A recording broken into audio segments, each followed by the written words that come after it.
Assalamualaikum warahmatullahi wabarakatuh. Perkenalkan, nama saya Ahmad Sabir dari kelas 3 SIB.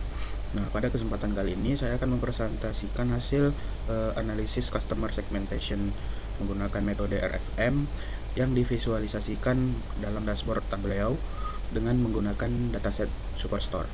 Oke, langsung saja kita mulai. Di sini, untuk latar belakang, banyak perusahaan memiliki data transaksi pelanggan dalam jumlah besar, namun belum mampu memanfaatkan untuk memahami pola perilaku pelanggan. Akibatnya, strategi pemasaran dan pengambilan keputusan bisnis menjadi kurang efektif. Untuk mengatasi hal tersebut, digunakanlah metode RFM atau resensi frekuensi monetary yang mengelompokkan pelanggan berdasarkan waktu transaksi terakhir, frekuensi pembelian, dan nilai transaksi. Nah, tujuan analisisnya untuk mengidentifikasi segmen pelanggan, mengetahui karakteristik pelanggan, membantu pengambilan keputusan bisnis. Nah, dari hasil analisis yang divisualisasikan dalam bentuk dashboard interaktif menggunakan Tableau. Oke. Lalu di sini ada tujuan analisis dan metode. Nah, untuk tujuan analisisnya mengidentifikasi segmen pelanggan, mengelompokkan pelanggan berdasarkan pola transaksi menggunakan metode RFM. Lalu yang kedua itu ada karakteristik pelanggan, menganalisis perilaku pelanggan berdasarkan waktu transaksi, frekuensi pembelian, dan nilai transaksi. Lalu yang ketiga ada mendukung strategi bisnis, memberikan insight yang dapat digunakan dalam pengambilan keputusan dan strategi pemasaran. Lalu untuk metode analisisnya di sini digunakanlah metode RFM, resensi frekuensi monetary. Nah, untuk resensi itu mengukur seberapa baru pelanggan melakukan transaksi. Lalu ada frekuensi, mengukur seberapa sering pelanggan melakukan pembelian. Lalu ada monetary, itu untuk mengukur besar nilai transaksi pelanggan tersebut. Lalu di sini ada yang pertama, dashboard overview, merupakan tampilan yang telah dibuat menggunakan Tableau itu. Nah, dashboard ini dibuat untuk menampilkan hasil analisis customer segmentation menggunakan metode RFM pada dataset Superstore. Visualisasi ini digunakan untuk membantu memahami distribusi pelanggan, tren profit, segmentasi pelanggan, serta kontribusi produk terhadap performa bisnis.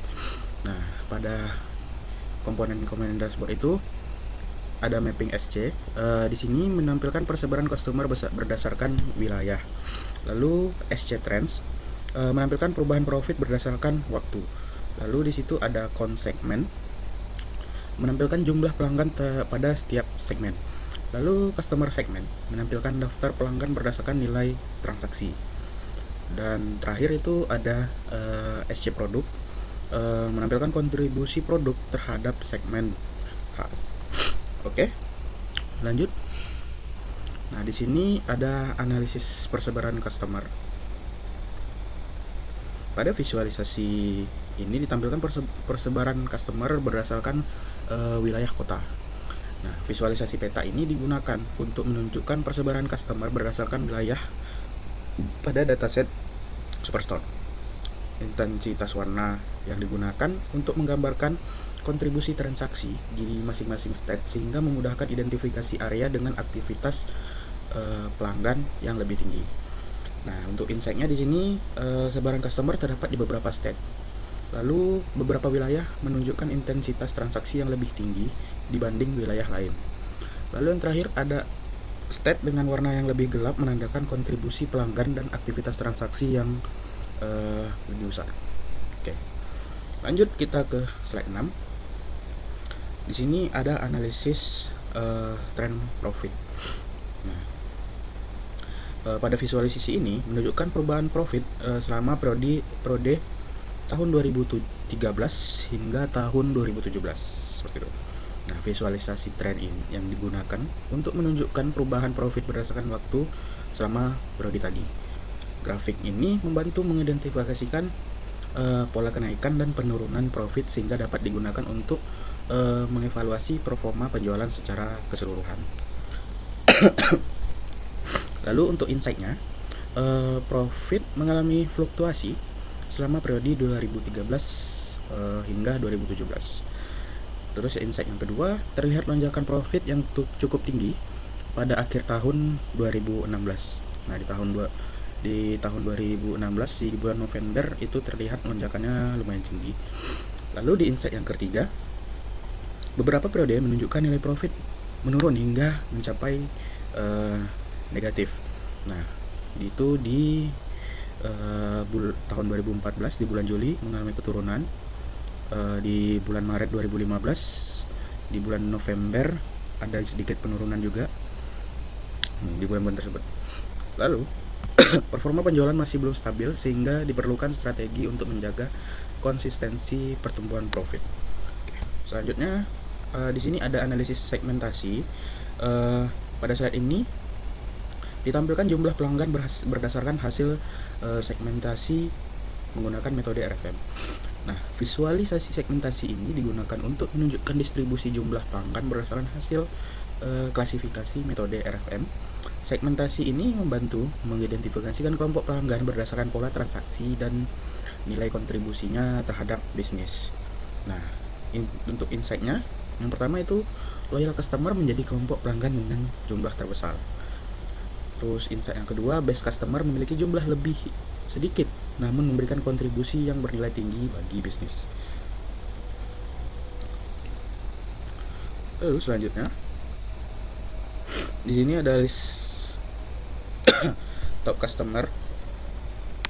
Di sini visualisasi ini menampilkan pelanggan dengan nilai transaksi tertinggi berdasarkan hasil segmentasi RFM.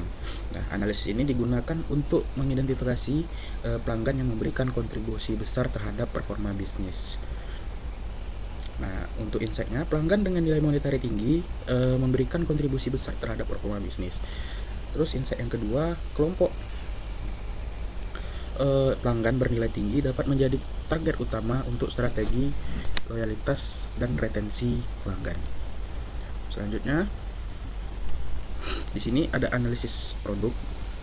Nah, visualisasi tree map digunakan untuk menunjukkan kontribusi masing-masing kategori produk terhadap segmentasi pelanggan. Nah, ukuran area pada visual ini membantu mengidentifikasi produk-produk yang memiliki pengaruh lebih besar terhadap aktivitas transaksi. Terus untuk insight-nya, binders dan papers menjadi kategori produk yang paling dominan berdasarkan distribusi pada visual tree map ini. Terus insight yang kedua, produk dengan ukuran area yang lebih besar menunjukkan kontribusi transaksi yang lebih tinggi terhadap segmentasi pelanggan. Nah, di sini ukuran area yang besar-besar itu ada binders, papers, furnishing, aksesoris, art, sama chair. Berarti transaksi yang kontribusi yang cukup tinggi adalah produk-produk tersebut. Lalu di insight yang ketiga, furnishing dan art juga memiliki peran dalam mendukung aktivitas pembelian meskipun kontribusinya lebih kecil dibanding produk dominan. Nah, yang di sini dominannya itu binders dan papers ya. Lanjut, terakhir berdasarkan kesimpulan yang saya ambil, hasil analisis menggunakan metode RFM, segmentasi pelanggan berhasil memberikan gambaran mengenai perilaku customer berdasarkan aktivitas dan nilai transaksi pembeliannya. Mungkin sekian presentasi dari saya. Terima kasih atas perhatiannya. Wassalamualaikum warahmatullahi wabarakatuh.